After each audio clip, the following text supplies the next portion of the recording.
جنت میں لے جانے والے صرف ایسے 5 کام جن کو خود رسول اللہ صلی اللہ علیہ وآلہ وسلم نے بیان فرمایا ہے۔ آقا علیہ الصلوۃ والسلام نے 5 چیزوں سے جنتی اور جہنمی کی علامت بتا دی ہے، نشانی بتا دی ہے کہ جس بندی کے اندر 5 نشانیاں پائی جائیں وہ جنتی ہے، اور جس کے اندر یہ 5 نشانیاں نہ پائی جائیں وہ عورت جہنمی ہے۔ عورتوں کے تعلق سے آقا علیہ الصلوۃ والسلام نے ارشاد فرمایا کہ جو عورت صرف 5 کام کر لے،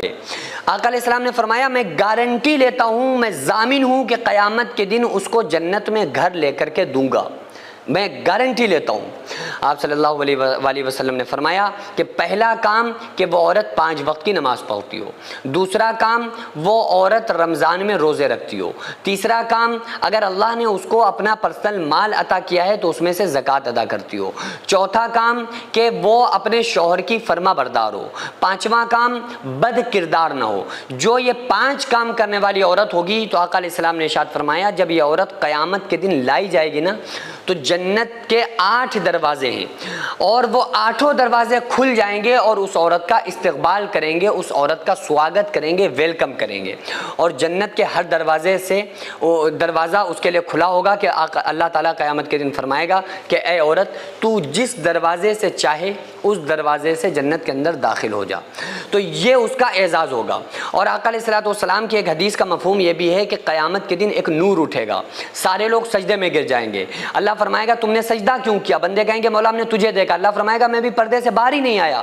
تو لوگ کہیں گے مولا یہ نور کیسا تھا؟ اللہ فرمائے گا یہ نور دنیا میں ایک عورت تھی، جب اس کا شوہر تھکا ماندہ پریشان ہو کے کام کر کے گھر کے اندر داخل ہوتا تھا تو یہ عورت اس کو دیکھ کر مسکرا دیا کرتی تھی، اپنے شوہر کو دیکھ کر ہنس دیا کرتی تھی، اس کا مسکرانا اکٹھا ہوتا رہا، ہوتے ہوتے یہ ایک نور بن گیا۔ لہٰذا آج اس عورت نے تمہاری جانب قدم کو بڑھایا ہے، اس کے قدموں سے جو نور نکلا ہے جس کو تم خدا کا نور سمجھ رہے ہو یہ میرا نور نہیں ہے، پھر اللہ تعالیٰ اس کو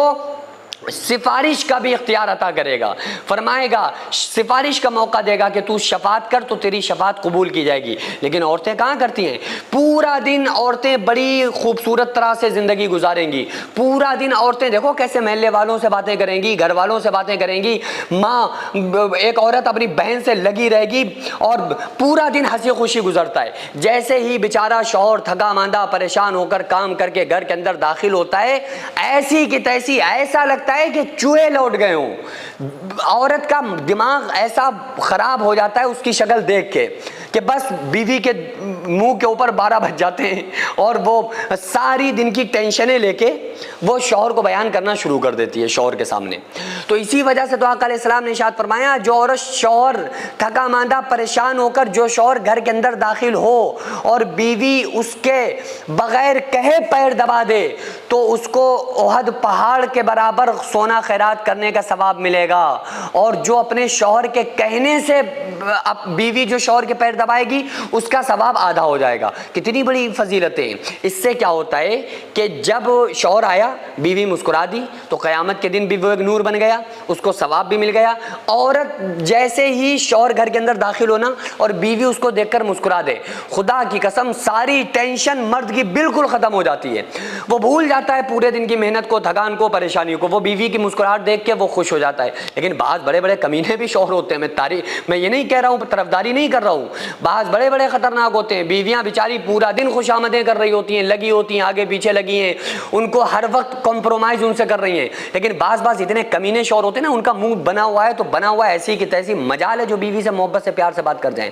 آقا علیہ السلام نے ارشاد فرمایا کہ شریف آدمی بیوی سے دب کے چلتا ہے، کمینہ آدمی بیوی کو دبا کے چلتا ہے۔ تو اس لیے دونوں طرف سے معاملات کمپرومائز ہونا چاہیے نا، جب دونوں طرف سے کمپرومائز ہوگا جب یہ گاڑی چلے گی، جب دونوں طرف سے آپس میں محبتیں ہوں گی جب یہ گاڑی چلے گی، ورنہ گاڑی نہیں چل سکتی۔ شوہر کو غصہ ہے بیوی برداشت کر لے، بیوی کو غصہ ہے تو شوہر برداشت کر لے۔ اب بعض شوہر ایسے ہوتے ہیں کہ وہ ان کے اندر برداشت کا مادہ ہوتے نہیں، پوری دنیا کی برداشت کر رہے ہوتے ہیں، باس کی سن رہے ہوتے ہیں، نوکروں کی سن رہے ہوتے ہیں،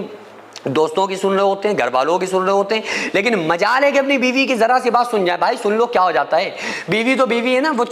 پورا دن نوکروں کی طرح لگ کر خدمت کر رہی ہے، کھانا بنا رہی ہے، بچوں کو دودھ پلا رہی ہے، بچوں کو اسکول بھیج رہی ہے، تمہارے بچوں کا خیال رکھ رہی ہے، اس کی ذمہ داری تھوڑی ہے۔ شریعت نے کوئی حکم بیوی کے اوپر نہیں لگایا، ان تمام چیزوں کی ذمہ داری صرف اور صرف شوہر کی ہے۔ اگر بیوی بیٹھ جائے نا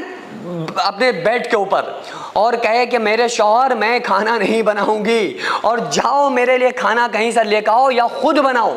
تو عورت کا یہ کھانا کھلانا شوہر کے اوپر فرض ہے، اور وہ شوہر چاہے خود کھانا بنائے یا مارکیٹ سے لے کر آئے یا وہ خود کھانا بنائے، لیکن وہ بیوی کو کھانا کھلائے۔ اس ٹائم تو بڑی خوشی خوشی قبول کیا تھا نا، جب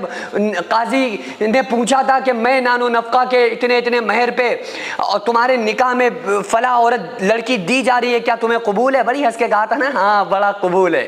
تو وہ جو اس ٹائم مزے لے کر قبول کیا تھا نا، اس میں نان و نفقہ بھی تھا، اور یہ نان و نفقہ کیا ہے؟ کھانا پینا، کپڑا، تو یہ تمہارے اوپر فرض ہے۔ لیکن وہ بیچاری پھر بھی لگی ہوئی ہے، پھر بھی چولہے پاس جا کے کچن میں دم دے رہی ہے، پورا دن اچھے لذیذ کھانے بنانے کے لیے وہ گرمی میں گھسی ہوئی ہے کچن کے اندر۔ تو یہ ساری جو اس کے احسانات ہیں ان کو آپ فراموش نہیں کر سکتے۔ تو اس لیے بیویوں کو چاہیے کہ وہ اپنے شوہروں سے کمپرومائز کریں،